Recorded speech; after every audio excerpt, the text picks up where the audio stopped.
Hi అండి. ఎంతో టేస్టీగా ఉండే కాజు మష్రూమ్ కర్రీ రెస్టారెంట్ స్టైల్‌లో ఇంట్లోనే చేయండి. ముందుగా మిక్సీ జార్‌లోకి టమాటా ముక్కలు, 3 గంటల పాటు నానబెట్టుకున్న జీడిపప్పు, ఎండు కొబ్బరి, చెక్క, లవంగా, యాలక్కాయ వేసి వాటర్ యాడ్ చేసుకొని ఇలా మెత్తని పేస్ట్ చేసుకోండి. స్టవ్ మీద బాండీ పెట్టి ఆయిల్ వేసి చెక్క, లవంగా, యాలక్కాయ వేసి ఉల్లిపాయ వేసి వేగనివ్వండి. ఉల్లిపాయ వేగేలోపు మరొక బాండీలో ఆయిల్ వేసి జీడిపప్పుని, మష్రూమ్‌ని వేయించుకోండి.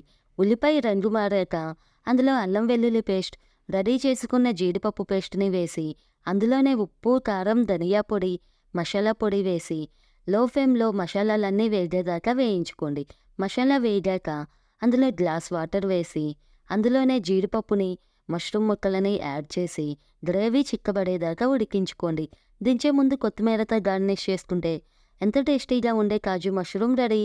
Please do subscribe for more videos.